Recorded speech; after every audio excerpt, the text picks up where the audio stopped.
Thanks a lot. As Professor Manadevi introduced, I think it's my great pleasure to give a talk today at the Inspire series.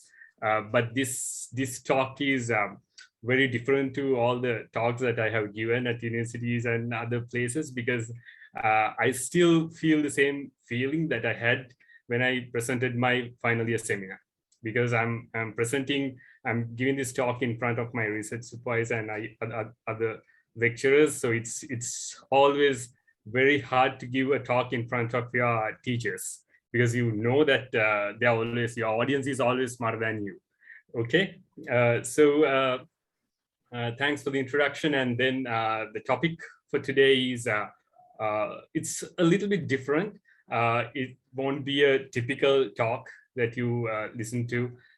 So some may like it, but if you don't like it, just let me know at the end of the talk. The title is Role of a Scientist. The World Needs You. Okay, we all are scientists. We all learn science from our childhood. We learn things. We get inspired by the nature, and then we try to understand the things happening in the nature and everywhere. And we are curious about how this is made, what's the technology behind this. And when we grow up, we learn at the school, we learn all the theories behind that. And then when you enter into the university, especially when you enter into the science faculty, it's a different world, because you're always learning the theories behind everyday activities, either through physics, chemistry, biology, or whatever the subject is. You try to understand the things happening around you. It could be the things happening in the nature, or it could be the things or the products or the stuff, the processes that you see everywhere. So I always believe that it's a privilege to enter into the Faculty of Science, because I got the opportunity to learn the science behind everything, right? So that's why it's very important, and that's why I think we have given a great opportunity to do something to the world. And I think scientists play a very important role in that case, because scientists are the people who create things, who discover things. So along this presentation, you will understand how we do it. And then I will briefly go through my profile. I think Manadevi Madam did a very nice introduction. And today's lecture is from another side, it's very important. And then because if you go through all the profiles of the previous speakers, I am just nothing. My profile is nothing. But I will give you an introduction to myself, because it's a little bit different from the path that many of the people have taken. I started my bachelor's degree in chemistry in 2005. When I was doing my A-levels, I didn't like chemistry. I always cut the period. I always went to the dancing room and stayed there. I didn't like chemistry. But when I was doing the final examination, I learned that chemistry is the central subject for everything. And then I got inspired by my sister and my brother-in-law. By the time they were doing their final year studies, and then they went to the States for their PhD. So I got inspired by them. And then when I entered into the Faculty of Science, I knew that I was going to do a special degree in chemistry. That was my dream. And then in 2009, I did my final year research with Professor Manadevi. It was a great experience for me. I think I will discuss about that later. And then in 2010, I moved to the States. I joined with the University of Connecticut and started my PhD in nanomaterials and nanoscience. It was a great challenge, because every time when you enter into your PhD life, the first thing that you have to do is you're asked to choose a supervisor. Okay, so that's the main challenge. It's very hard to find a supervisor. Unlike in Australia, you always, when you go there, you know who your supervisor is. But in the States, it's different. You get a few weeks to choose your supervisor. And this is a bit different because you are entering into a different culture when you go to the States. Everything is different. You are moving away from your house, your relatives and everyone. So that pressure is there always. And you're starting a new life in a totally different culture. Both academic and social culture are different. And in the amidst of all these things, you have to choose your supervisor because you know that he's the person who decides your future. So it's a great challenge. But when I entered into the University of Connecticut at Department of Chemistry, I knew that I was going to join with this person, this great personality called Professor Steve Soup. That group was huge. It had 37 PhD students. So that was the main challenge that I had. At the same time, the supervisor was very wealthy. He had all the equipment needed for materials characterization. And I knew that I was going to join with him. And at the same time, I had the challenge because I knew that supervisor is not going to look after me every day. So we presented once in 2 months, and we met the professor on a weekly manner, but every day he was not behind us. In fact, we had to look after the undergraduate researchers and other junior PhD researchers.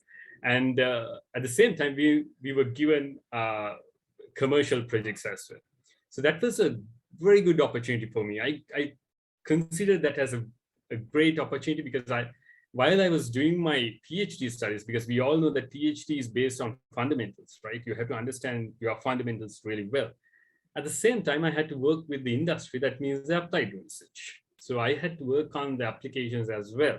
And these companies were huge, such as General Electric, ExxonMobil, and Corning Incorporated. And the reviewers from the industry side were PhD holders from big universities, Ivy League universities, such as Harvard and other MIT, etc.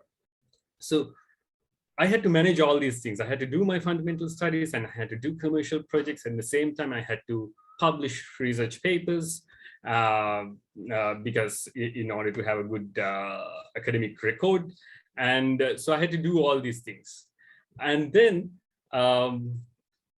in 2015, that was when I was coming towards the end of my PhD, myself and my wife, we decided to come back to Sri Lanka. We always wanted to come back to Sri Lanka, so from the very beginning. And so in 2015, we moved back to Sri Lanka, and I joined with Sri Lanka Institute of Nanotechnology, a great place to work. And then as a research fellow. So that was my research fellow or the postdoctoral experience. I worked, when I joined SLINTEC, I was asked to join with the textile team. I was a material scientist. I worked on nanomaterials, nanocatalyst. And then when I joined SLINTEC, I was asked to join with the textile team. I didn't know anything about textile.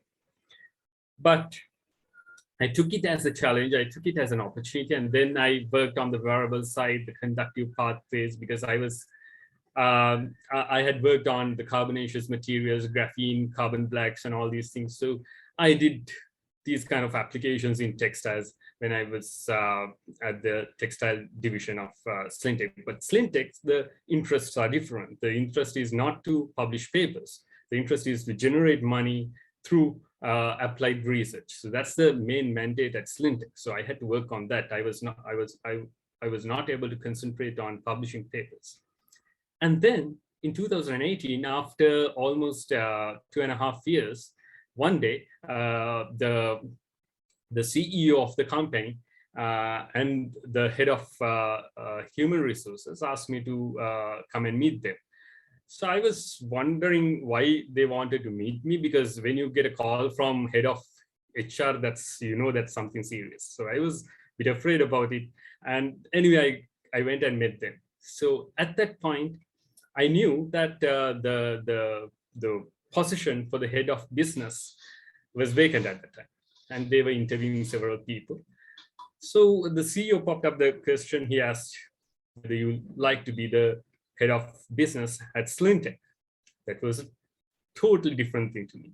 So I took one courageous decision to come back to Sri Lanka in 2015 and then join with the textile team of SLINTEC. And then again, after 2.5 years, the CEO asked me to whether I'm okay to take the responsibility of head of business, because they wanted a person who understands the theories, the technologies, the scientific side, at the same time who can deal with the industry, who speaks the business language. But I was totally new to that. So I said, yes, I would take this as an opportunity. I would take the challenge. And at the same time, I knew that I was going to lose some of my time that I spent for research, because that was my interest. But at the same time, I knew that I never wanted to be a person who works inside a lab for my entire life. So I wanted something different from the very beginning. Even when I was doing my PhD, I knew that I was going to deal with people and talk to people and do something like that. So I took this as an opportunity, and then it was a great challenge for me. And at the same time, I'm working as a senior lecturer at SLINTEC Academy, and my first PhD student passed up during last year. So I had to balance all these things. So these are totally different. These roles are totally different to each other. And I had to quickly change and get adapted to the situation, the surrounding, and the requirements of each position I took. So this is my life so far.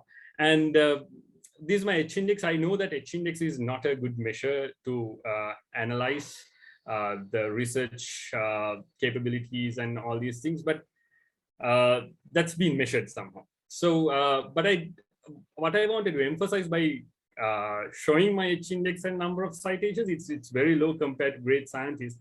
Citations 1,000 is not a great number, but I wanted to emphasize something, because I did research. I started my research in 2009. That was my undergraduate research, and then from 2010, I started doing research for my PhD.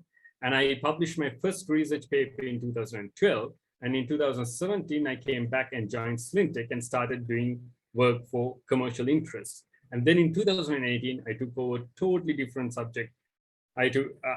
From 2018 onwards, I'm head of business. So I'm not publishing papers anymore unless my students publish. So, but citations 1,000 plus is also not a bad number. So I did all these things within about 5 to 6 years, and my index went up to 50 within 5 to 6 years. So it tells how impactful your your articles or the research papers that you publish, because it's a measure of how people accept your research work. That's why they cite it. So in the whole talk, what I wanted to emphasize was, you can be a good researcher, and then you can influence people to come up with something. And if another person get influenced by the work that you do, and then start doing something useful to the world, you are a winner. And if you can come up with something, come up with a new product or a new process, or to ease the life of the general public, then you are a winner. Then you play the real role of a scientist. And that's the whole core of this entire talk. And that's what I wanted to emphasize here. So let's move on to our first slide. So this is a great entrepreneur. So we will see some of the greatest entrepreneurs in the history. This is John D. Rockefeller Sr., a giant in oil industry, a tech entrepreneur. He changed the entire world, because earlier the oil was transported within America using railway roads, but he came up with pipes system. So he dealt with the pressures, the physics behind that, and then he came up with the pipe system, and then he became one of the men who built America. And then Vanderbilt, another great entrepreneur who came up with the entire railroad system in the US. Thomas Alva Edison, another great entrepreneur. I'm not sure whether it's debatable. Some say that he's not he got influenced by the work that Tesla did, but he's considered as one of the greatest entrepreneurs, tech entrepreneurs of the world. And then Henry Ford, the person who came up with Ford car, and then he developed the technology. He's another tech entrepreneur. Then Walt Disney, not really a tech entrepreneur, but again, a greatest personality, greatest entrepreneur in the world. And then Bill Gates, Steve Jobs, you know about these people, Mark Zuckerberg, Jeff Bezos, and then Oprah Winfrey. All these people are greatest entrepreneurs, and most of them are tech entrepreneurs. And they came up with something, they developed something, they developed processes, they came up with novel products, and they did innovation basically, and they changed the world. So that's the main thing. They did innovation, they are innovators, and they changed the world. So the whole idea of today's talk is how to be a person who can change the world, because you can do it. This is the best audience, as I would believe. The scientists are the best people who can change the world by doing innovations. Okay. Right. So that's right.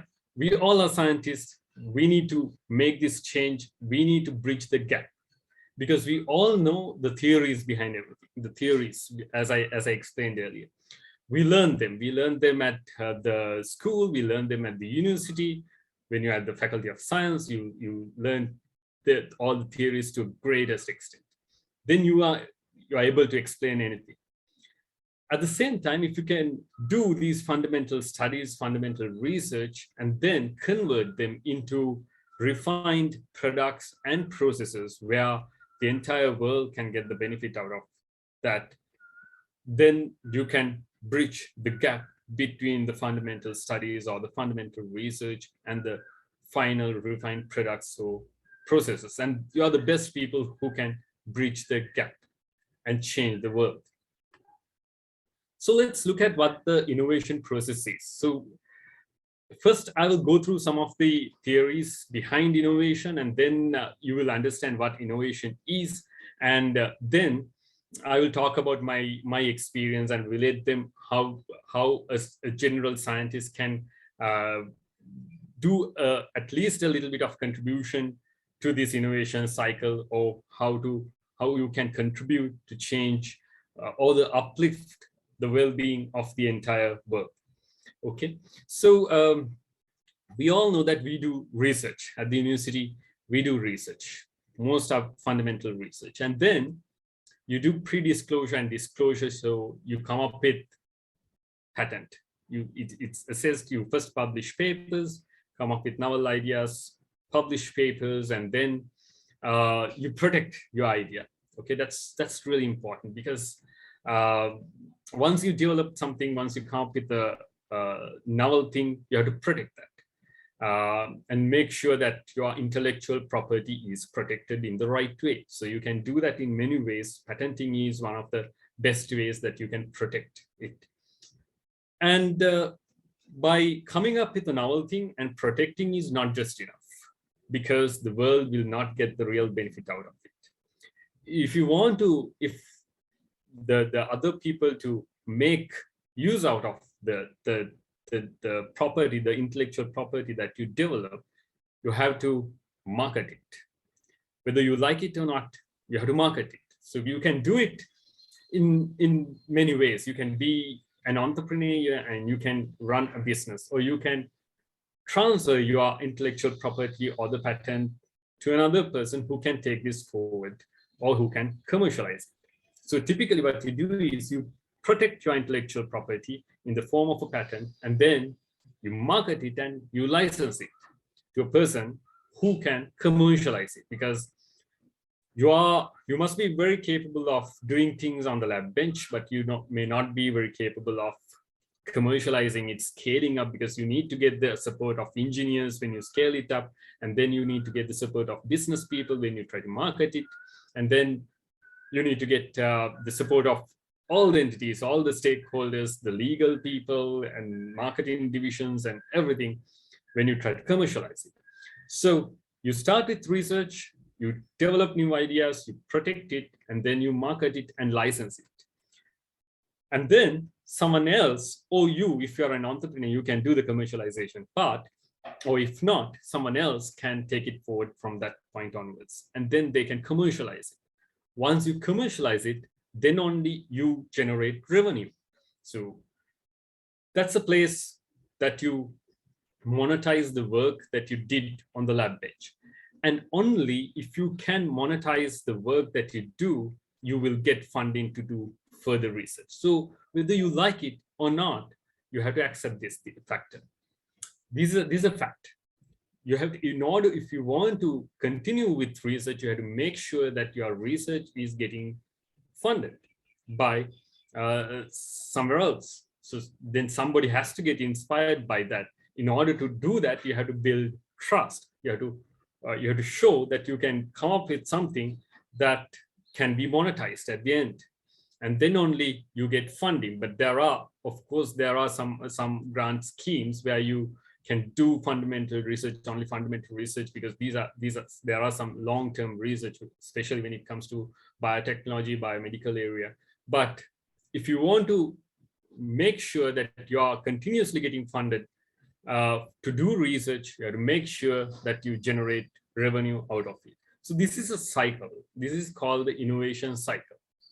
So you have to, the most important thing is, as a scientist, you can play a role at every point in this cycle.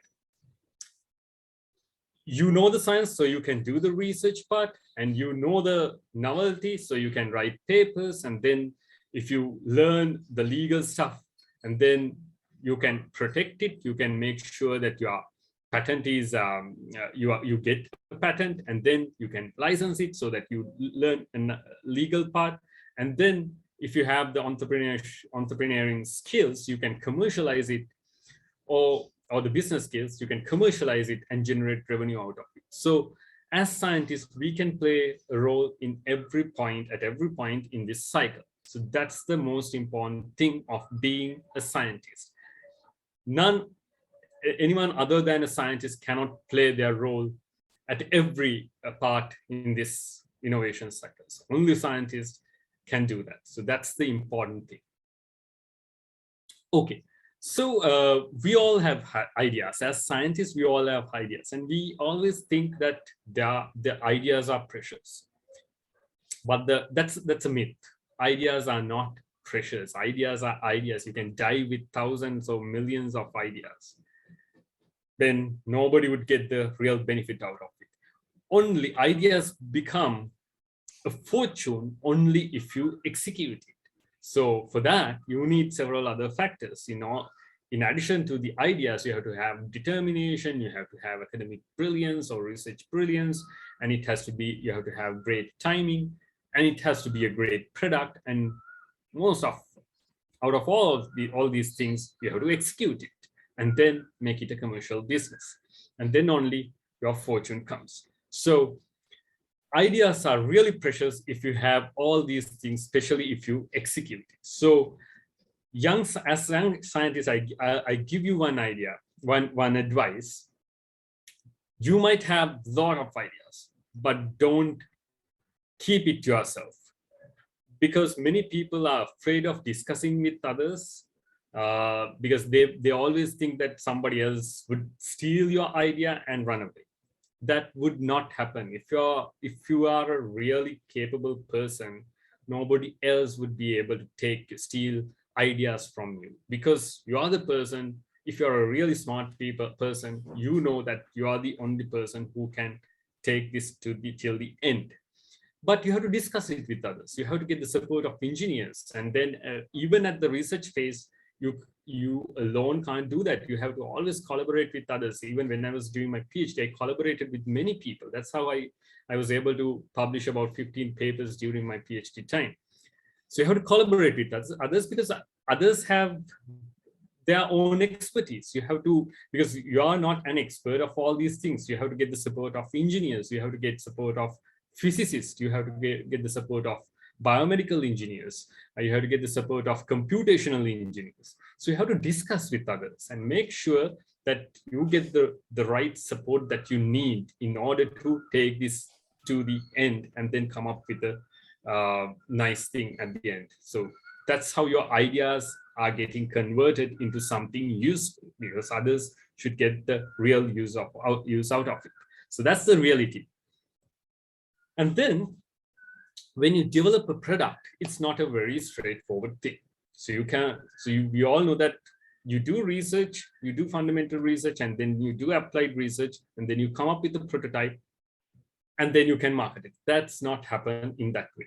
It's always, you have to go through up and downs. So that's why you develop something, it fails, and then you again develop something, it fails, develop, fail, develop, fail. You have to go through that cycle, and you have to have persevere, and then that's how you can come up with a good product over time.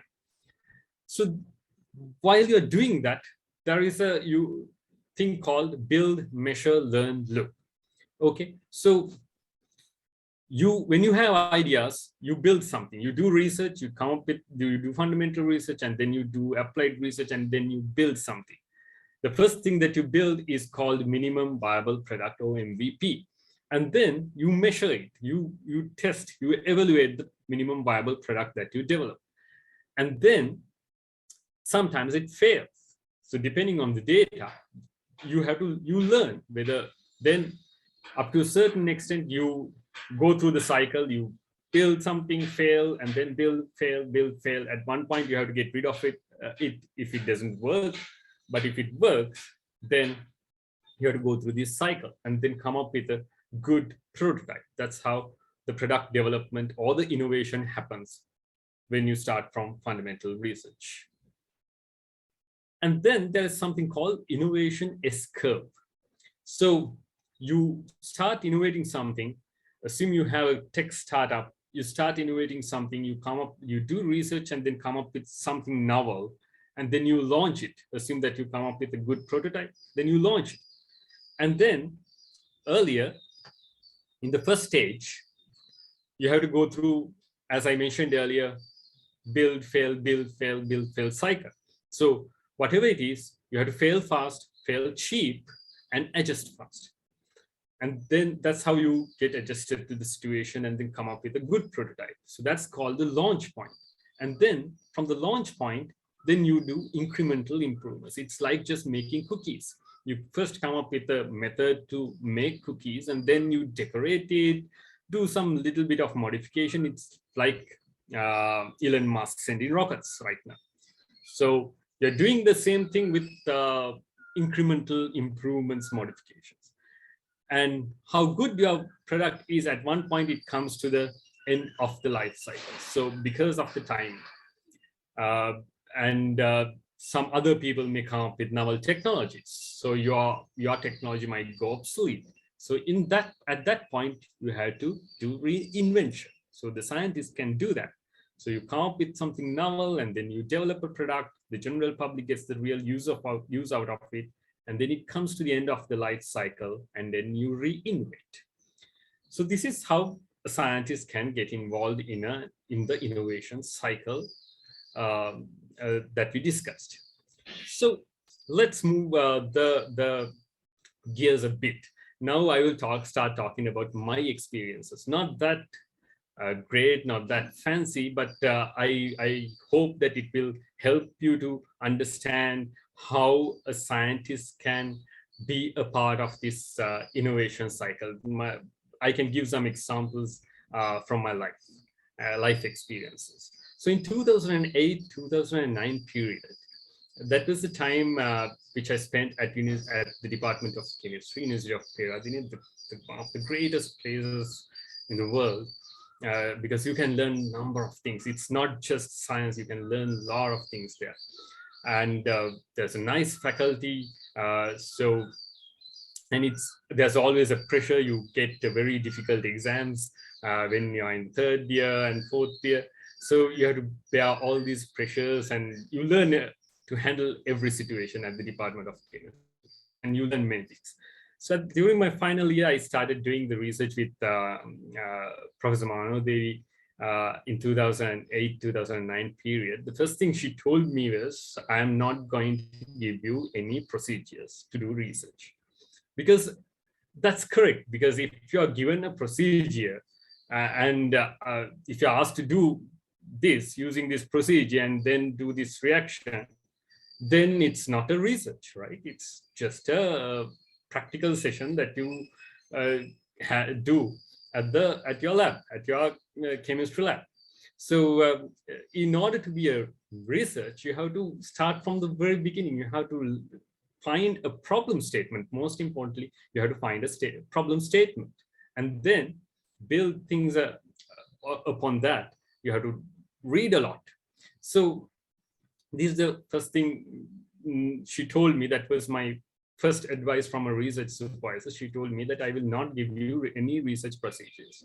And she gave me a couple of options, couple of areas that I can look for. And one area was pretty much interesting to me, because she told that chlorophyll, it contains this porphyrin ring. And then if you can do some modifications to that, we'll be able to come up with new applications. And then she gave me a hint, like if you can come up with a method to develop artificial blood, do something, that would be great. So I really like that idea. And then I found a method to extract chlorophylls, which contains porphyrin rings. And then we chose the plant, and every day that was a routine. Every week, a couple of times I had to go and pluck leaves and then get the extract out of it. And then we tried to do some modifications. We tried to replace magnesium ion in the middle by several other ions. We tried with iron and several other ions. So our initial intention was to come up with artificial blood, but then we were able to come up with something, a molecule. We couldn't fully characterize it at that time, because that was the first time we started that research. But we were able to come up with good system which can absorb carbon dioxide. And then we presented that at SLAS. We got good feedback from the other scientists. At SLAS sessions, we presented it. And that was the beginning of my research life. And I learned a lot from Professor Mano Devi. And she was very kind, and she always encouraged us. And that's what you need from a research supervisor. She didn't look after me every day and asked what you did today, what you did today. She gave me the freedom, but every week we had group meetings, and at that time we presented and we discussed. So I got my first research experience at that time. So luckily, I got a similar supervisor when I moved to University of Connecticut in 2010. And then in 2011, we started with our first research paper. This was a very fundamental research paper.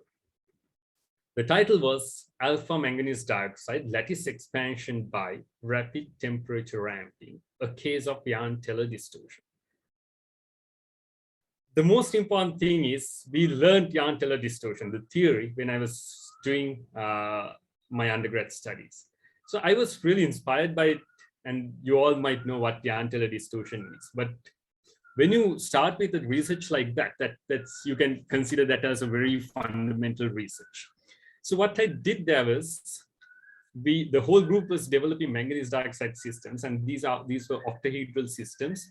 And in the middle there was a hole. It was a tube-like structure, and in the middle, on the structure, you had manganese and oxygen, and in the middle you had potassium ion to keep the structure rigid. And there was a certain d-spacing, or the size in the hole. And what I did was I started doping this manganese dioxide system with cobalt 2+. So when I was doing that, I used several methods, such as reflux method, hydrothermal methods, and then microwave hydrothermal methods.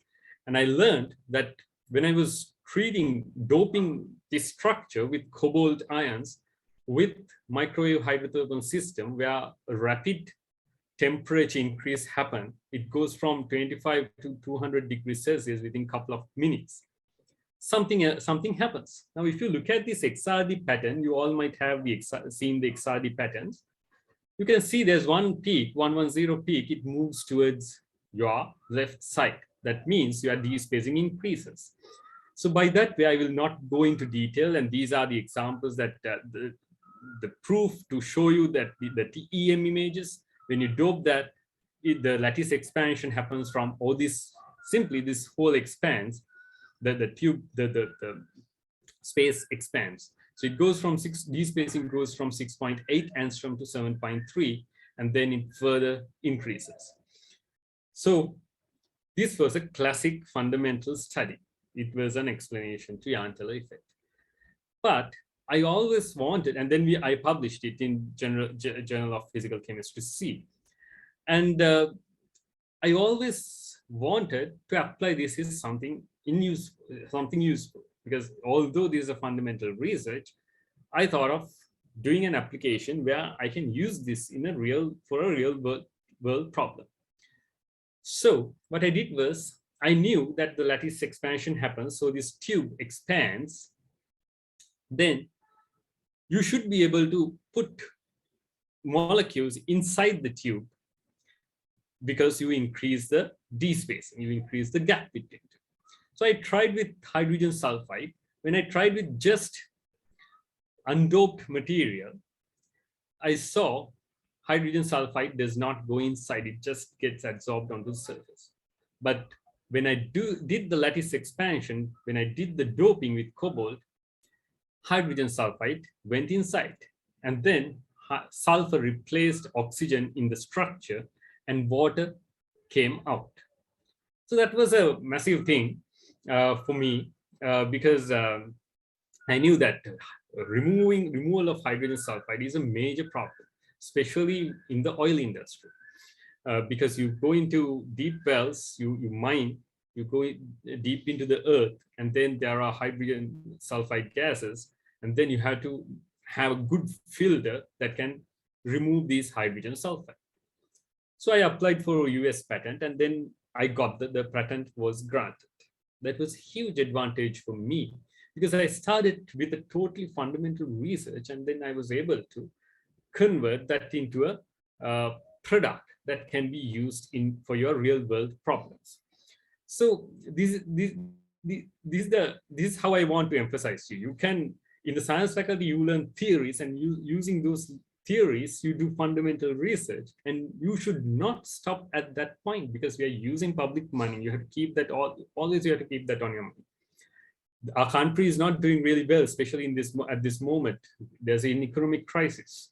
But you get some amount of money to do research. So you have to make sure, you have to understand that you are using public money for research purposes. And you have to make sure while you are doing, you should do fundamental research, because without fundamental research, there is nothing called applied research. Some people argue about doing applied research over fundamental research. But what I say is there's nothing called applied research without fundamental research. So you have to do your fundamentals really well because you know all the theories, and then you have to understand it, and then use that knowledge in applied research. You have to always try to link whatever you do into a final solution. So this is just an example like that. So this is how scientists can come up with innovations. And then I did, so I'm just presenting some of the 2 or 3 research work that I did, just to give you some examples, okay? Then one day I discussed with one of my colleagues when I was doing my PhD. He was a Taiwanese guy, a very active researcher. He published over 30 papers during his PhD. He always stays in the lab, work hard.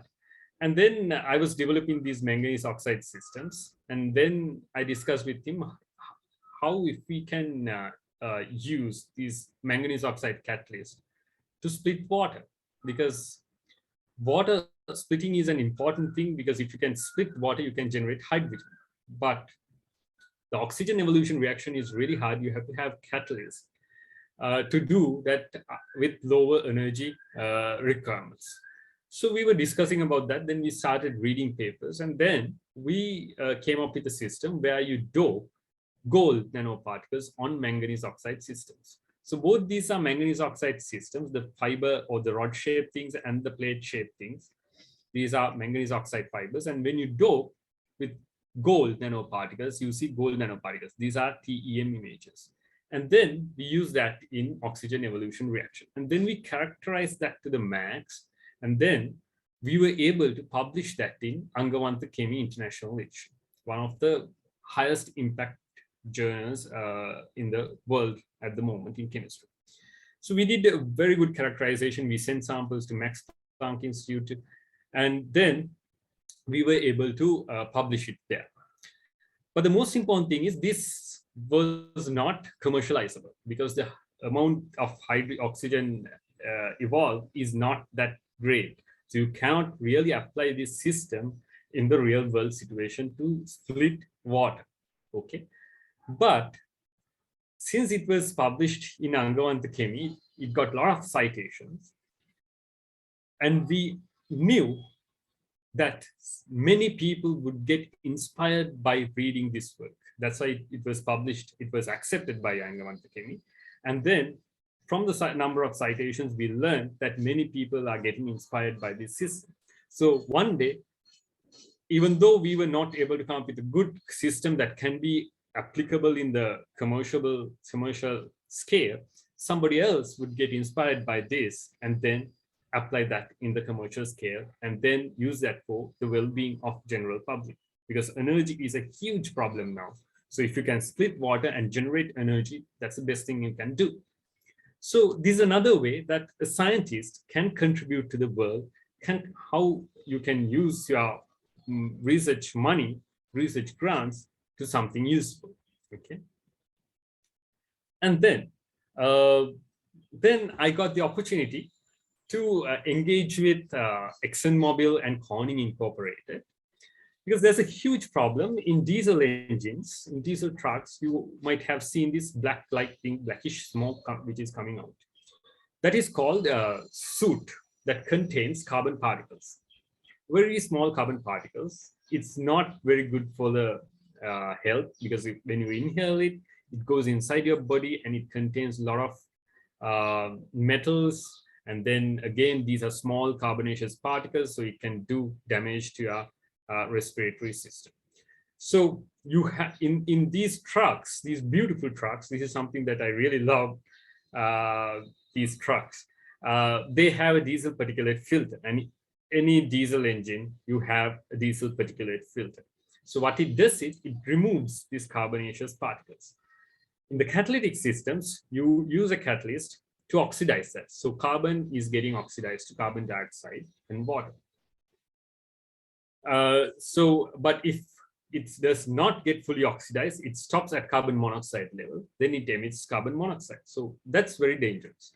So when you develop a good catalytic system, you have to understand, you have to make sure that it does not convert carbon into carbon monoxide, but it converts carbon into carbon dioxide. Although carbon dioxide is not a very good gas, it's a greenhouse gas, as we all know.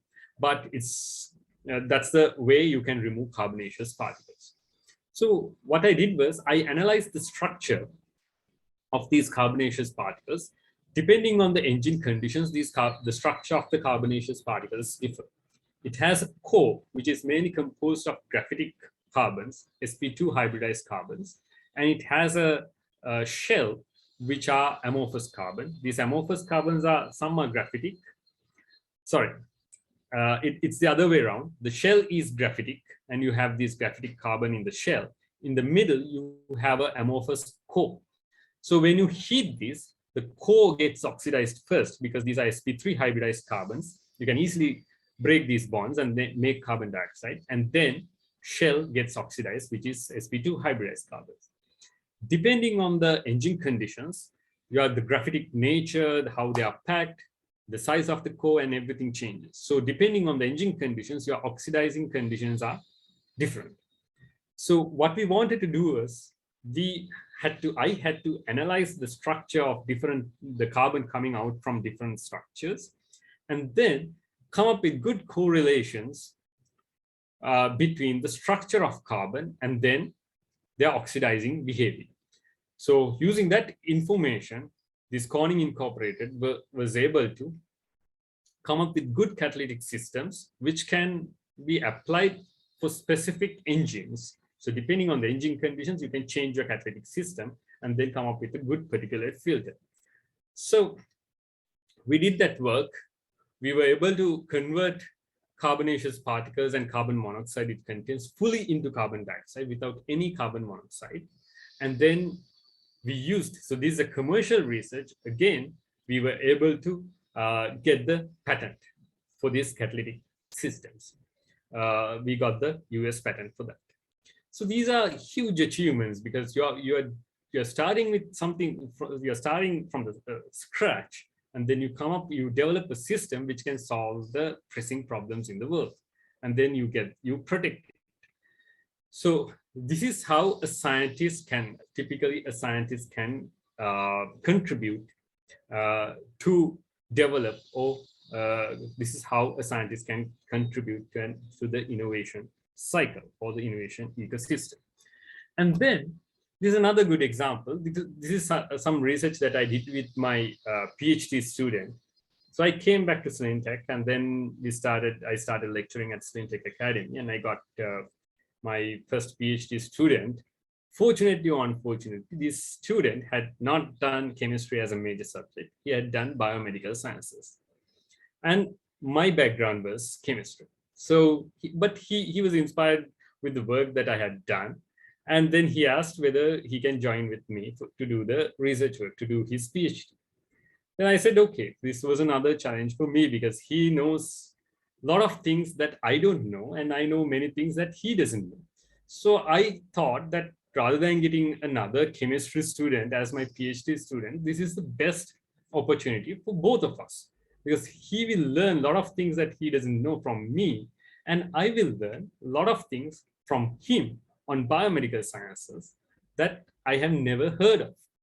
So we came up with, we became a good combination, and then we started working, and then he developed the biomedical science things, and then I read a lot and I tried to understand them, and then we together were able to apply these things in nano systems.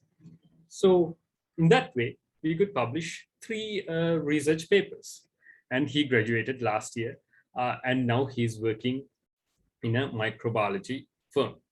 And he's working on the main advantage that he got when he was interviewed was he knew both the bio side, the microbiology side, the biomedical side, and the material side.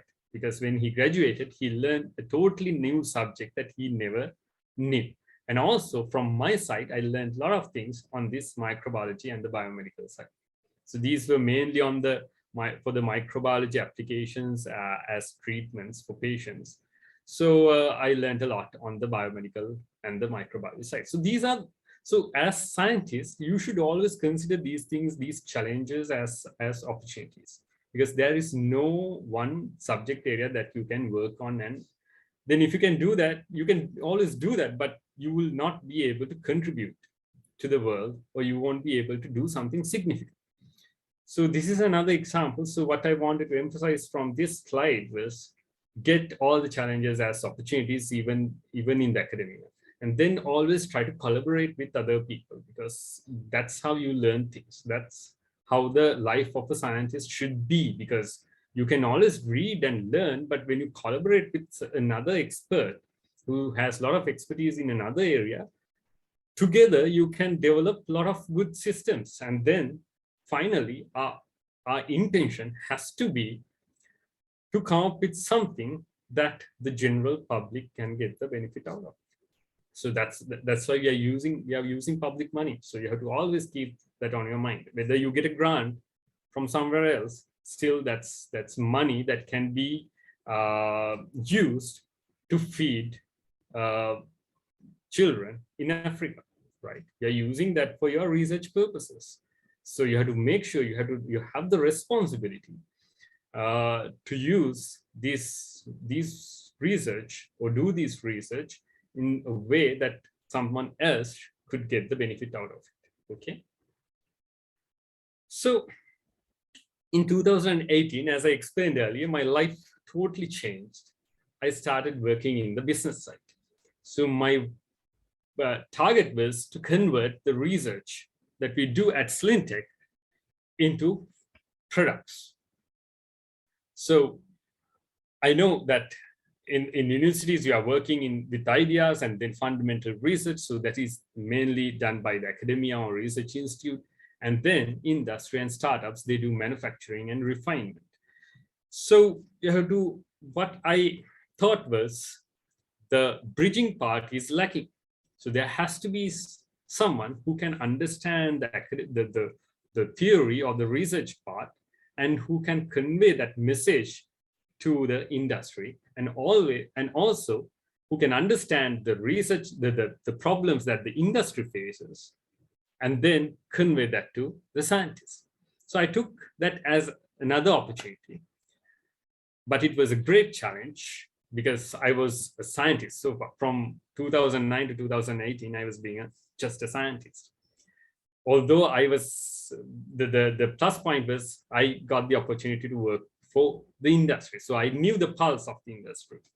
And then, but I didn't know anything about the business side. So then I took that challenge and then started bridging the gap.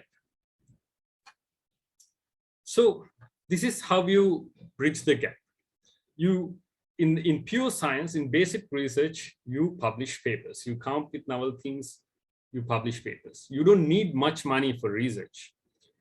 In some cases, you need a lot of money, especially when it comes to energy and bioscience, biomedical or biotechnology applications. You may need a lot of money, but compared to manufacturing and commercializing, this is nothing.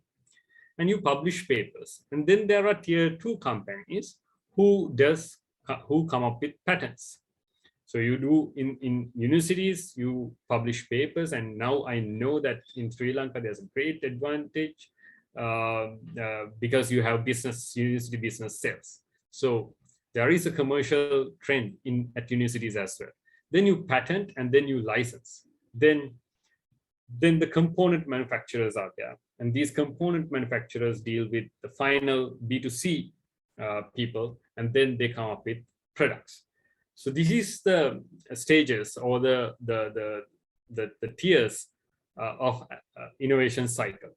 So by engaging with the business team, I had to work in all these areas. I had to make sure that when we do research at SLINTEC, I'm the main person who's responsible that the researchers come up with a good IP that can be commercialized. So I have to always monitor that. Myself and my team have to always monitor whether our scientists are in the right track. If they're going towards a different track, or if we see that they are going towards a different track and then they won't be able to come up with good IP that can be commercializable, then we have to correct them. But you have to do it very slowly in a very patient manner, because you cannot disturb the ideas of researchers, because researchers, they come up with fancy ideas. That's how innovation happens. So this is a very, very difficult task.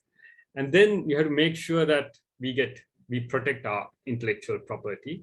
And then at SLINTEC, we are moving into the third tier as well. We are doing component manufacturing as well. And then we try to commercialize, because just with patents, you won't be able to convince the industry. You have to make sure that you come up with a good prototype or good component at the development phase of the research. And then that's how you can convince the industry to commercialize it, because commercializing, scaling up needs a lot of money. So they in order to invest, they want to get inspired by the work that we do. So we come up to the third tier level. So right now I'm managing all these things at SLINTEC. So then I'll show something that the things that we commercialized at SLINTEC in 2018, 2019, we came up with a lot of products. And then we came up with the first joint venture to convert graphite into graphene. Now we are producing graphene and graphene oxides in large scale, and we have started exporting. And we came up with the advanced gold therapy skincare range. You might have seen this range. It's been advertising in electronic media. Umaria is featuring in the advertisements. The advanced gold therapy range of British Cosmetics. It was developed at SLINTEC as a basic research, and it actually contains gold nanoparticles. We are still supplying gold nanoparticles today. That product contains gold nanoparticles. Okay, so there were several products. In then 2021, it was really challenging. During COVID time, we didn't stop work. We came up with about 5 products. We commercialized with Atlas, Multilac, and then we came up. There was a point at which the country didn't have any swabs to do PCR testing in 2020 March. Within 3 days, our scientists converted a machine used in the textile industry into a machine that can produce swabs. And we supplied more than 300,000 swabs to the country, saving 150 million. Because without swabs, you can't do testing, and you won't be able to identify patients, and you won't be able to isolate them. So in that critical moment, we had to deal with all these things, our scientists. So that's how scientists can contribute to the world.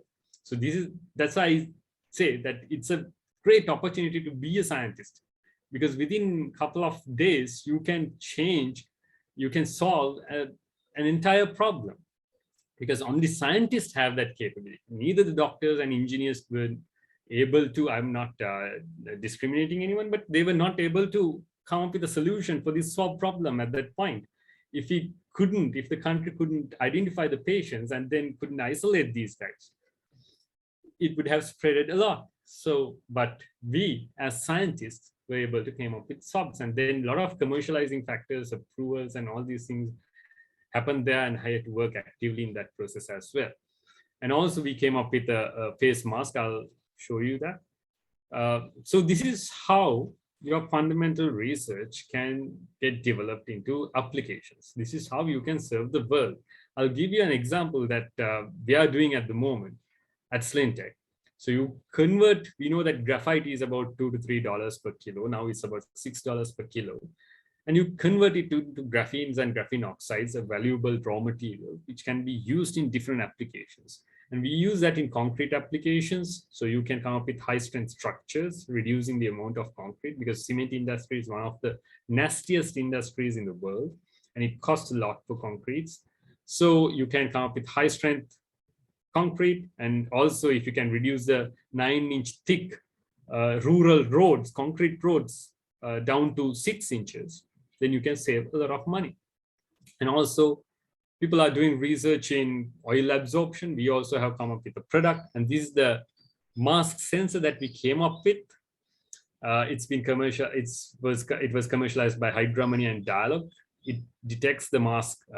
It's a detachable mask sensor. It detects the carbon dioxide concentration, mask fit, your breathing pattern, and all these things. The beauty is the sensing element is graphene that you produce at our joint venture. So the raw material for this beautiful high-tech product came out of Sri Lankan soils. So graphite is the main raw material. So this is how you can bridge the gap between exports and imports. Because if you want to come up with good exports, good large amount of exports, you have to come up with high-tech and value-added exports. Otherwise, you won't be able to bridge the gap, because our labor is not cheap. In Sri Lanka, we don't have a good chemical industry, so raw materials are not cheap. But if you can use local raw materials and come up with high-tech products, that's the thing that you can do in order to bring the economy up. So that's the only thing that you can do. Unfortunately, at the moment, our high-tech exports are less than 1%. And so if you can come up with, use local raw materials and come up with high-tech products, that's the only way. And also at the moment, we are doing research in flow batteries and other lithium-ion battery anodes using graphene as a raw material. So energy is a pressing problem, not only in Sri Lanka, it's a problem to the entire world. So if you can come up with that, a solution, good battery energy storage. In Sri Lanka, we get a lot of sunlight, but we don't have a good method to store it. So if you can come up with a good battery that can store sunlight, that's the best thing you can do. So starting from with a very cheap material, you can come up with very valuable products, and you can contribute to the entire economy of the world. And not only that, you can contribute to the well-being of the entire world. So these are the things that you scientists can do. You can start from here. This is just one application for graphite. You can use other raw materials as well, and then come up with similar product range. So only scientists can do that. Time to time, you will need to get the help of engineers, but engineers cannot initiate this and then bring it up to this level. When a scientist bring it up to a certain level, an engineer will be able to scale it up. So it all depends on scientists. So that's why I say the scientists can change the world. So this is tomorrow. Especially, you have to work on the energy area, the batteries, battery storage, and then we have to work on agrotech. It has to be a technology-based agriculture, and you have to use lesser amount of fertilizers, low-release fertilizers, and you have to use post-harvest technologies. We also have developed and commercialized some post-harvest technologies because we lose a lot of food because of poor post-harvesting methods. So, but scientists can come up with good methods. If you can come up with a good system which can absorb ethylene gas, you'll be able to reduce the post-harvest loss. And also you can come up with controlled environment agriculture, urban agriculture. So all these things, and then you can use sensors in agriculture. So all these things can be done by a scientist. And then with sensors can be used in many areas, food industry, health monitoring, and all these. And then you can come up with novel materials. Water purification is a main interest, because if you can purify water, even in Sri Lanka, even though we get a lot of rain, even though we have a lot of rivers, there are areas where you don't get drinkable, clean water. So you can come up with good system for water purification system. Water purification, you can come up with good filters, filter materials, and then you can develop RO filters. And then there are technologies such as capacitive deionization, where you can reduce the brackishness of water. And also you can work with nutraceuticals. Sri Lanka is blessed with a lot of natural medicine, but you can, if you can come up with good products as nutraceuticals, that's another major thing. You can use cinnamon, you can use green tea. Green tea contains a component called EGCG, which has antioxidant properties. So there are many things that you can do.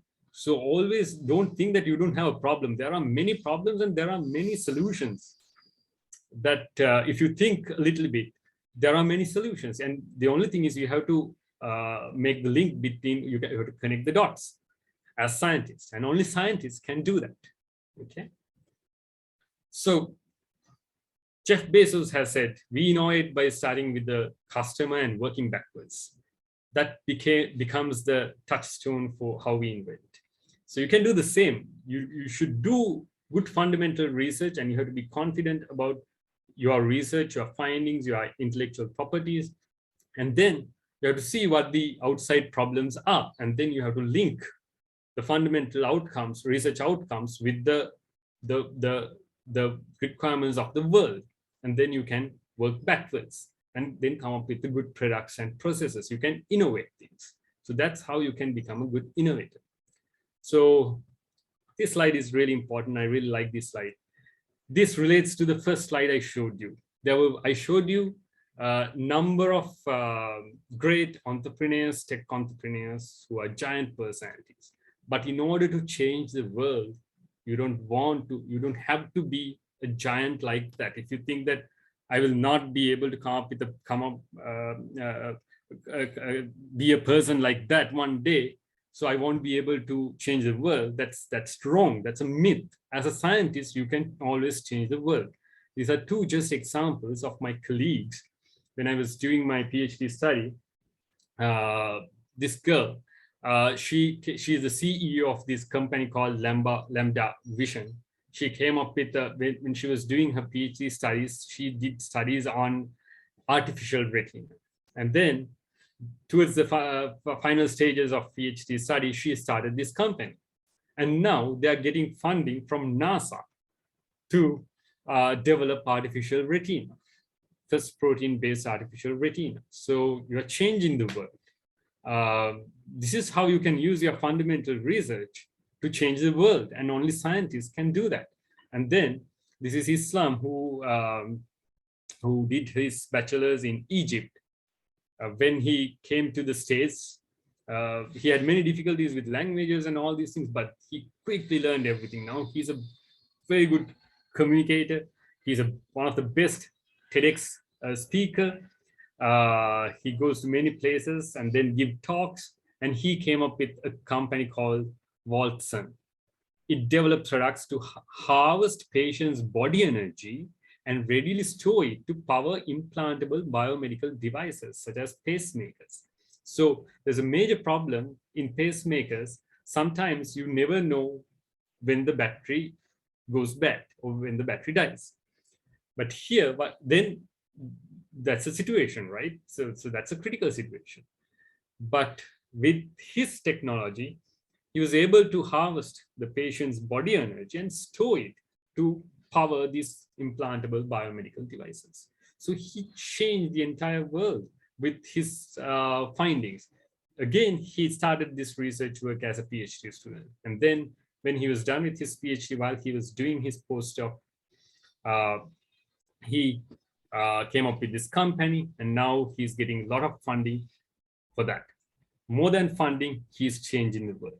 So this is the final slide, and this is what I wanted to convey to you. You can always start with your fundamental research and then convert it to something that can change the life of other people. And only scientists are able to do that, or scientists are the best people to do that. So that's the take-home message. So always keep that on your mind whenever you do something, whenever you do a practical, whenever you do finally a research, keep that on your mind. And whenever you go abroad, it doesn't matter whether you come back or not, try to do something useful to the entire world. But it's really nice if you come back, because at the moment we are in a critical situation. We are losing all the intellectuals, most of the intellectuals at this point, and that will affect in another 10 to 15 years a lot, right? So we need educated people. But it doesn't matter if you think that you can do a better thing when you stay somewhere else. So that's also a fact, because sometimes a person a good engineer may be able to contribute to the world by joining with NASA rather than coming back to Sri Lanka. So it really depends, but always think about country and do something for your country, because country has spent a lot for you, especially to generate a chemistry graduate. Country and the poor people, poor taxpayers have spent a lot. So keep that on your mind and then do whatever you can. So that's the end of the talk. If you have any problem, just feel free to ask. Thank you. Thank you, Dr. Lakshitha, for your excellent talk in this afternoon. And it's a really great talk. And I'm pretty sure that everyone in the audience got really inspired by your talk. So your talk is now open for the discussion. I'm pretty sure that people will have many questions for Dr. Lakshitha.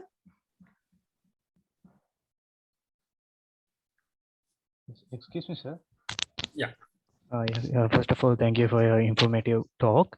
I want to know now, our country is in a critical situation. I want to know how would these situations like economic crisis and poor and everything, how would this situation would affect the chemistry related industries and the researchers?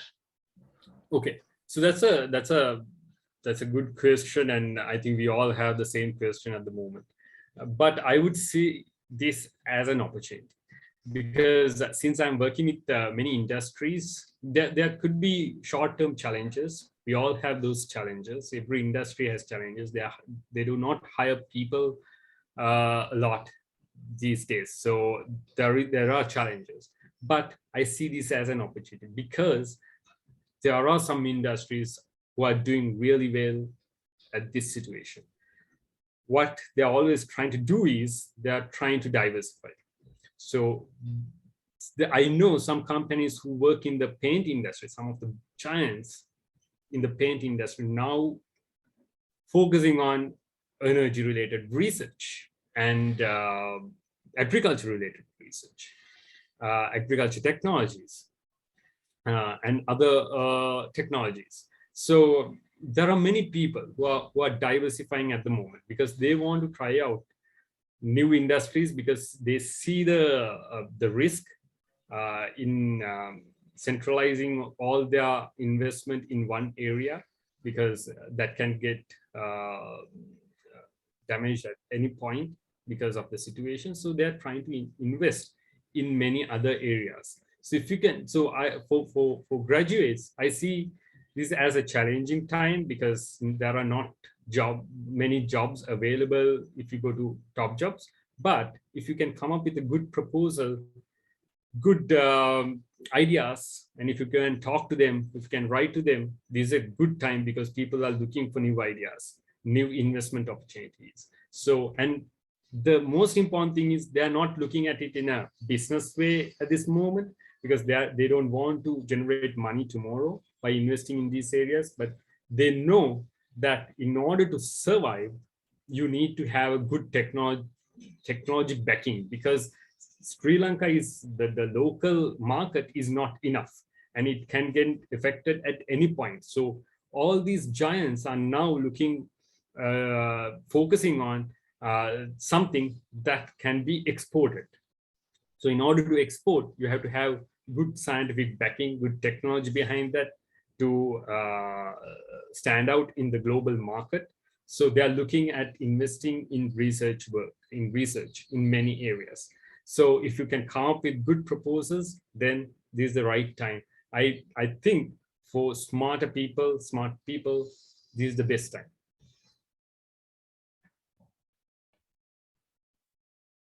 Sir, can I know what are the job opportunities available related in the nanotechnology in the field of the environmental science? Okay, in the environmental science, I would say now there are many jobs available in the government sector, but I'm not sure whether they are hiring at the moment. But when it comes to every industry, there is a compliance side, because safety is first.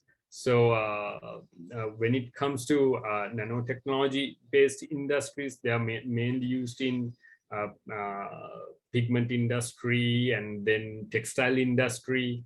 So on the safety side, there are jobs, but I'm not pretty sure about the exact job opportunities available. I'm sorry for that. But I would say there are many, because nanotechnology has become a crucial technology that can be used that is used in many industries. So you need to have good knowledge on these materials and how they affect. But when it comes to global context, there are a lot of opportunities. There are many opportunities. So if you're planning to go abroad or something, there are many opportunities. Thank you, sir.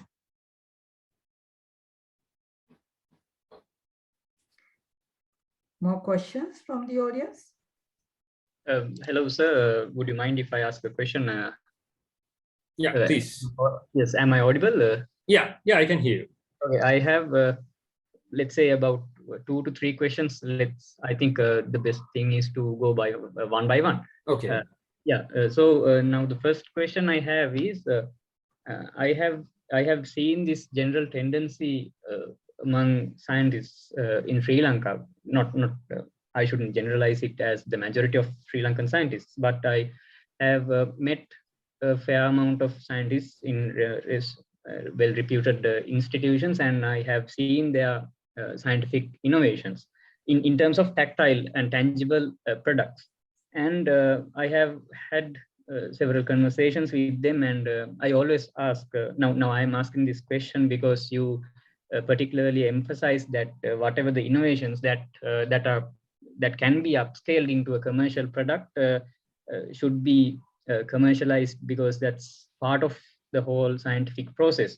And I asked this question whether they have now most of these inventions have been patented, and I always ask them now, why don't I see these products in the commercial arena as like off the shelf, or like in bulk quantities to be purchased by the general public? And they always seem to give this sort of a closed answer. In terms of economics, they say that they don't want to make the multinational corporates rich, and they always resort to these procedures where they brew all these things in the backyard of their institutions, and they try to maximize their profit, like keep the 100% of the margin to their institutions. But the problem here is that now obviously they don't have the economic means or the production means that a larger company might have. So essentially that means that innovation does not reach the majority of the population, and whatever the potential outcome that was intended to be achieved from that product or the innovation would not be achieved in 100% scale. So what is your opinion on this? Because now the underlying attitude of this this whole thing, whole attitude is sort of kind of a political idea, in the sense that they are not in favor of making multinational companies or larger industries rich, because they don't want to share their patent or release them as royalties, I think. What's your opinion on it? Okay, it's a very good question, very valid, but I'm not sure whether I'll be able to give a direct answer for that. But I have also noticed the same thing, because I have gone for evaluations of the Innovators Club in Sri Lanka, and I have seen many people telling the same thing, exactly the same thing that you just mentioned. They don't want, and some have had many bad experiences with some companies. So that's why you have to always make sure that your intellectual property is protected. And if you don't have a good legal background, then you have to get the support of a good legal officer. But then if your IP is protected, and if you know the law, or if you have someone who knows the law, I think then you should not be afraid of go and talk to multinational companies or any large companies, because this 100% profit margin is that's true. I have also heard the same thing, but that's really bad economics, because now assume that you sell 10 products per month, keeping 100% margin, but by engaging with a big company, if you can sell 100,000 products with a small profit margin, then the amount that you get is much bigger than what you earn by yourself. So you should not be scared of that. And also, if you really want to do something, and if your IP is protected, and if you want to make sure that it's available in the market and the general public gets a real benefit, then you have to go with people who can produce this, who can scale this up, who has a good marketing ability. Because some products now, even though we have proved the advanced goal therapy product marketed by British Cosmetics, we have done all the studies, all the research work, and we have proved that it has good antioxidant properties, but it still doesn't matter.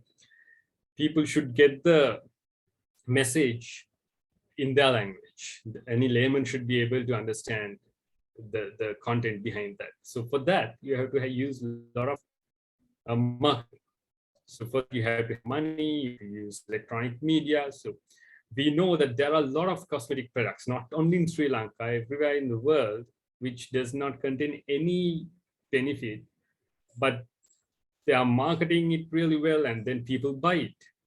So in some cases, no matter how good your product is, no matter how technologically backed up, you have to make sure that there is good marketing part.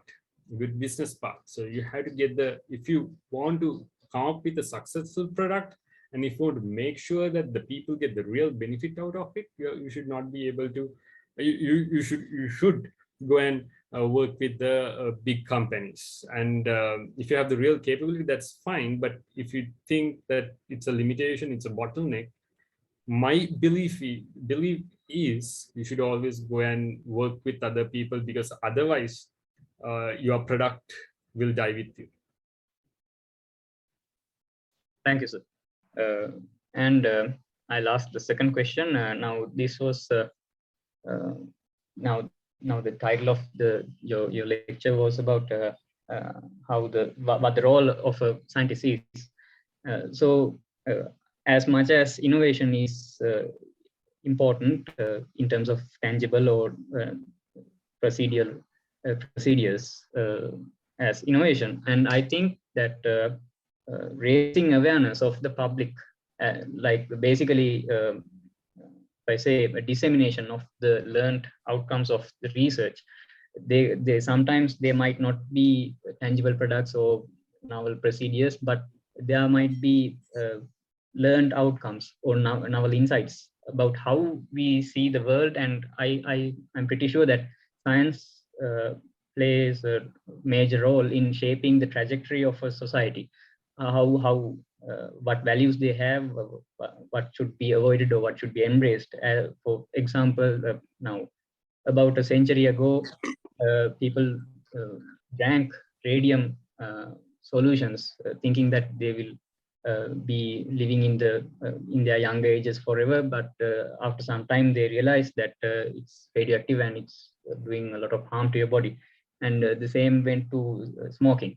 Smoking was fashionable until about 1970s, and then they learned that cancer was inevitably the end result of smoking. So, as I see it now, science plays a major role in dissemination as well, whether it's not tactile or something like that related to the industry. But now the best example in how you carry this message. Now I have seen that again, some of the scientists, not particularly limited to Sri Lanka, but as a general observation, I have seen that their scientific finding is often overshadowed by their political sentiments, and they seem to sort of they know very well that this whatever they are about to say, it's not the actual science, whatever that they are about to say, but they have to they sort of sugarcoat their opinion just to be aligned with their political ideologies. That's what whether people dispute or not, that's what happened with the organic fertilizer chaos in Sri Lanka. And in particular, I have seen that Dr. Fauci, Anthony Fauci, you might know him, like everyone knows him after the COVID pandemic. He's known as one of the examples in the world that someone who stood with their scientific verdict and kept politics aside. He has worked with multiple governments, I think from 1983, from the Reagan's office until I think he's working still as one of the chief persons in the infectious disease area in the US. Never in his office, he has mixed politics with his scientific verdict. Now, I think this is something related to the previous question as well. Now, what's your sort of opinion or the take-home message to whoever wants to be a scientist, how to keep these things aside, like separately, in terms of your political sentiments and the scientific verdict? Yeah, there's another very valid opinion, I would say, because as scientists, we have to always speak the truth and what we believe according to the theories that we have learned. So you should not show any political biasness, or at the same time, sometimes it's not just political. For the fame, sometimes you don't speak the truth, and then some may have economical benefits monetary benefits because of saying something, but this is a general rule because we are the people who create things. Scientists are the people who create things, and we have to make sure that the world should not get any harm because of the things that you create. So that's your social responsibility, as I would believe, because we have seen many instances, especially in Sri Lanka, especially when it comes to advisors, we have seen that people people are the scientists are politically biased. But if you see the countries such as India, the nearest country, the advisors, the scientists, they are always thinking about national importance. So they want to develop national policies considering all the scientific facts. So I think that has to be inculcated here very fast, because I also see that weakness in Sri Lanka whenever they want to speak, because I attend many meetings, and then I have seen many people, they don't speak the truth, or they try to mislead to satisfy someone else. So that is number one thing. We have to have social responsibility, and that's really serious. And I think we should expect that from all the scientists, as you raised. I think you raised a very good point. Thank you. Thank you, sir. That's all from me. Thanks. Thank you, Tarosha, and thank you, Tushar, as well. Any more questions from the audience? Yes, ma'am. Oh, of course. Please go ahead. First of all, thank you so much, sir, for your inspirational and valuable words. I would like to ask you 3 general questions, not related with academics. So I see you as a very successful person. Some people succeed in academics, but not in life.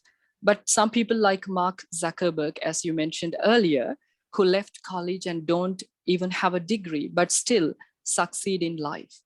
So my question to you, sir, is, do you think academic success determines success in life? What is your advice to students, future scientists like us, to become successful in both academics and life? Okay, a very difficult question, I would say, but I would answer it.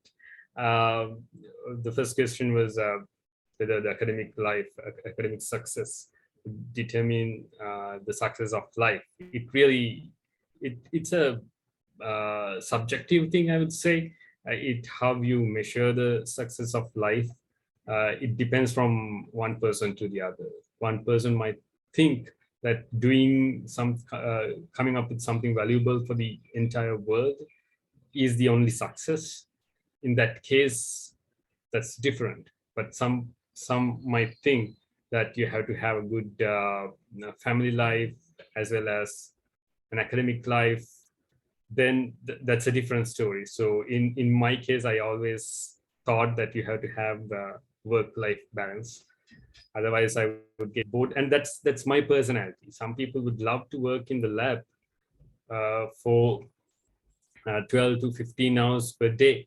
And they think that as a successful thing, because if they come up with really valuable, a disruptive thing that can change the entire world, or come up with for example, assume that someone, or consider the person who came up with the vaccine for COVID. So according to him, and even the world's perspective, it's a great success. So he might have worked hard in the lab, not thinking about his other personal life or all these things. I'm just assuming. So in that case, someone can define it as success because you change the life of number of people, many people. But according to me, I always think that you have to have work-life balance. Even I was doing my PhD, as a rule of thumb, I didn't work during my PhDs unless it was really important. I always try to work during the working days, and then during the weekends I traveled. So I thought that it was, it's a success. You need to have a good work-life balance. Even now, I do the same because my intentions are different. It's really a personal thing. So to be honest, my intentions are very, very specific and very personal to me, because when I was small, when somebody asked, when you grow up, whom do you want to be? I went to Kingswood College, Kandy, and there is a tradition. We have a week called King Given. We have all the prize giving, all the sports meet, colors night, and on Sunday you have the religious stuff, and on Monday there's a person who's an all boy who comes to school, and he's known as the guest of the week, and he's a very big personality to all the students and very inspirational.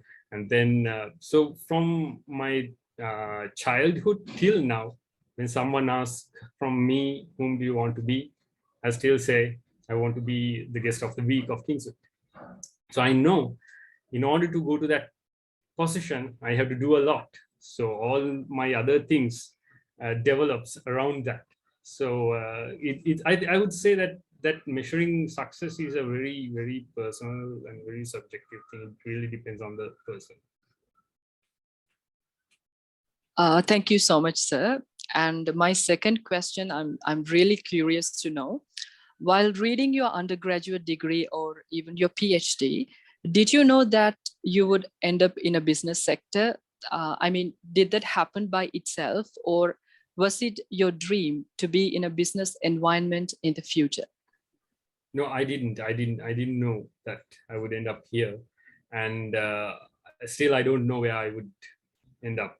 But there was one thing, because I always think, this is my personal thing, where I hate the question when someone asks, when HR asks you, whom do you want to be in 10 years time or in 5 years time, because by giving an answer, I always believe that you are restricting yourself. But in general, you have to have some kind of idea. Even when I was at school, I always wanted to work with people, and I wanted to take the responsibilities up to a certain extent. I was the president of school's senior science society, and I was involved in many extracurricular work. I was in the dancing guild. I'm a West dance. I danced at Kandy Perahara, SLINTEC Perahara. I did many stuff, and but out of all, I always knew that I wanted to work with people and understand their issues, and then come up with some solutions. So even when I was doing my PhD, I'll share one of my experiences. At one point, after 2 years, I thought that whether I want to end up in a laboratory, and I thought that by doing a PhD, that's the only way that I would end up. So I thought at one point, I thought of quitting my PhD and doing a master's, and then working in any other area, the industry. But then luckily, many people advised me. And also when I thought a little bit, I knew that in order to do something, okay, I might want to get engaged with people, and then do something, and then talk to people, inspire people, and all these things. But still, I want to make sure that I have a good credibility, and I should have the real qualification, because if I didn't do my PhD, I wouldn't have got all these experiences working with the industry and knowing the industry pulse and all these things. And that gave me all these experiences, and then it still supports me. So whatever my advice is, whatever you do at a point, do it as much as you can. Then if you know where you want, what you want to be in general, then you will get, because if you have some kind of idea, you may not need to be specifically know that you want to be this person. As I mentioned earlier, I also don't like that. But if in general, if you know that what would inspire you and what would satisfy you, then you will be able to identify opportunities. So that's the main thing I see. So you need to have some kind of idea where you want to be, at the same time, you will grab opportunities, all the opportunities that you get. So I think it naturally happens. So that's what happened with me, because I am totally satisfied with the position or the job that I do right now. And but I never intended to be a person in the business side, in the tech business side, when I was doing my bachelor's or PhD.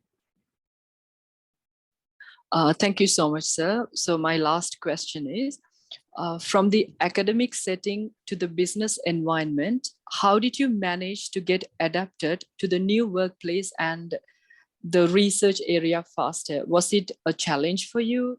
So how did you get adapted that easily?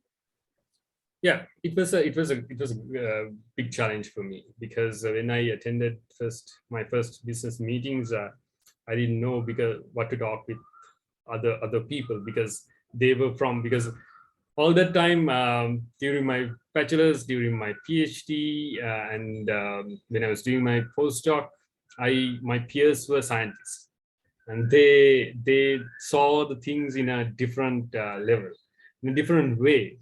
And also, on the other hand, my family was also involved in academia. My sister, brother-in-law, they were all chemistry graduates. And so even in the family setup, we discussed many scientific stuff. So when I went for my first business meetings and gatherings, workshops and all these things, I didn't know what to talk with other people, because they didn't have the science background. So, and I was not really good at small talks and getting getting familiar with people. So it was a challenge, but then with time it changed, and then I tried to understand what they say and what their real requirements are, and I always try to grasp what they say, and then convey it to the scientists in a different manner, in the language that they understand. So yes, it was a challenge, but with time I was able to do this, because I really liked it. If you like something, then you can always, it's not a challenge anymore. Thank you so much, sir, for your valuable time and your inspirational answers. Thank you. Thank you. Thank you for all the questions. They were great questions and important questions to Dr. Lakshitha. I'm pretty sure that Dr. Lakshitha is right now is very tired. I mean, we spend almost like more than 1.5 hours. So we probably have time for one question from the audience. I know people will have many questions, but we cannot make Dr. Lakshitha that much tired. Okay, there's opportunity for one more question. Audience?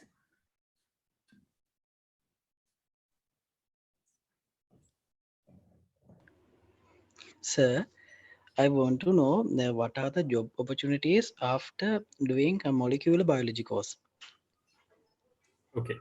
Now, there are many job opportunities, especially in the agriculture area right now. But in Sri Lanka, one limitation I would see is the facilities, the lack of facilities for real molecular biology related research. But when it comes to microbiology area, there are a lot of opportunities, job opportunities, especially in the agriculture area. There are many people that I know who work in big agriculture companies, and when you consider the real molecular biology or the biotechnology stuff, there's a government institute called Sri Lanka Institute of Biotechnology, who are doing research in biotechnology area. And they're supposed to hire many people. So it's supposed to be a large government-owned research institute. And it's also located in our building. We have rented out some laboratories for them. And SLINTEC is also there. So that's a good opportunity for molecular biology-based scientists. But when it comes to other countries, Australia, especially the countries which rely on agriculture, there are many opportunities, because I had the chance to visit many of the Australian research institutes in 4 cities.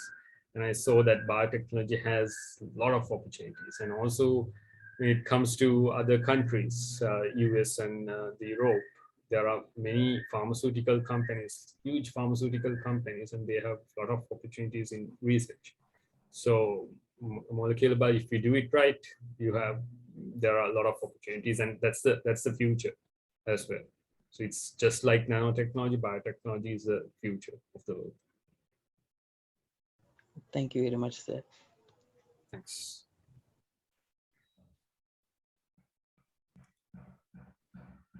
One more chance for a quick question. A brief and a quick question.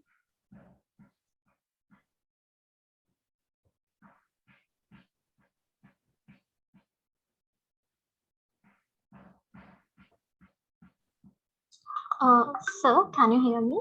Yeah, I can hear you. Okay, one more quick question. So was there anything related to business or management side, any course or some diploma or anything that you took during your undergraduate days or later, because now you are working in business side?